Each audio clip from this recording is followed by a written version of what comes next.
എല്ലാവർക്കും പ്രവാസി മലയാളിയിലേക്ക് സ്വാഗതം. എയർ ഹോസ്റ്റസിനെ പീഡിപ്പിച്ച ഇന്ത്യൻ വംശജൻ അടി എണ്ണുക തന്നെ ചെയ്യും. വിമാനയാത്രയ്ക്കിടെ എയർ ഹോസ്റ്റസിനെ പീഡിപ്പിച്ച ഇന്ത്യൻ വംശജനാണ് 4 മാസം തടവ് വിധിച്ച് സിംഗപ്പൂർ കോടതി സ്റ്റാർ ആയിരിക്കുന്നത്. ശിക്ഷയ്ക്കാസ്പദമായ സംഭവം ഇങ്ങനെയാണ്. ആ വാർത്തകളിലേക്ക്. 2017 നവംബറിൽ കൊച്ചിയിൽ നിന്ന് സിംഗപ്പൂരിലേക്കുള്ള വിമാനയാത്രയ്ക്കിടെയാണ് 22-കാരിയായ എയർ ഹോസ്റ്റസിനെതിരെ പീഡന ശ്രമം ഉണ്ടായത്. ഇന്ത്യൻ വംശജനായ സിംഗപ്പൂർ പൗരൻ വിജയൻ മാത്തൻ ഗോപാലിനെയാണ് സിംഗപ്പൂർ കോടതി ശിക്ഷിച്ചത്. സിംഗപ്പൂരിലേക്കുള്ള വിമാനത്തിൽ കയറിയ വിജയൻ തുടർച്ചയായി അടിയന്തര ആവശ്യങ്ങൾക്ക് അമർത്തേണ്ട ബട്ടണിൽ അമർത്തിക്കൊണ്ടേയിരുന്നു. ഇതിനെ തുടർന്ന് ക്യാബിൻ ക്രൂ അംഗമായ എയർ ഹോസ്റ്റസ് വിജയനു സമീപത്തെത്തി ഇത്തരത്തിൽ ചെയ്യരുതെന്ന് അഭ്യർത്ഥിച്ചു.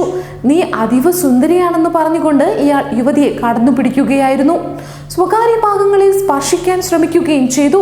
യുവതി ശബ്ദം ഉയർത്തിയപ്പോൾ എന്നോട് ദേഷ്യം കാണിക്കരുത്, ഞാൻ ഈ വിമാനത്തിന്റെ ബോസാണ് എന്നായിരുന്നു ഇയാളുടെ മറുപടി. ഉടൻ തന്നെ എയർ ഹോസ്റ്റസ് വിജയനെ തള്ളി മാറ്റിക്കൊണ്ട് ക്യാപ്റ്റന് സമീപത്തെത്തി പരാതിയും നൽകി. എയർ ഹോസ്റ്റസ് വിമാനത്തിന്റെ ക്യാപ്റ്റന് നൽകിയ പരാതിയുടെ അടിസ്ഥാനത്തിലാണ് പോലീസ് കേസെടുത്തത്. തുടർന്ന് ഇയാൾ അറസ്റ്റിൽ ആവുകയായിരുന്നു. സംഭവ സമയം ക്യാപ്റ്റൻ ഉൾപ്പെടെ 96 യാത്രക്കാരാണ് വിമാനത്തിനുള്ളിൽ ഉണ്ടായിരുന്നത്. എന്നാൽ യുവതി കള്ളപ്പരാതി നൽകി തന്നെ കുടുക്കാൻ ശ്രമിച്ചതാണ് യുവാവിന്റെ ആക്ഷേപം.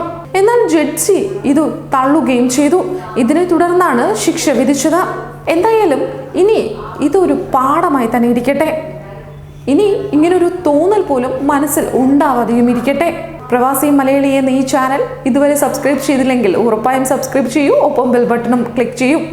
ഏറ്റവും സുന്ദരമായ വാർത്തകൾ, നിങ്ങൾ ആഗ്രഹിക്കുന്ന വാർത്തകൾ നിങ്ങളുടെ വിരൽത്തുമ്പിൽ എത്രയും പെട്ടെന്ന് എത്തും. മറ്റൊരു പ്രവാസി മലയാളി എപ്പിസോഡിൽ വീണ്ടും കാണുന്നത് വരെ നന്ദി, നമസ്കാരം.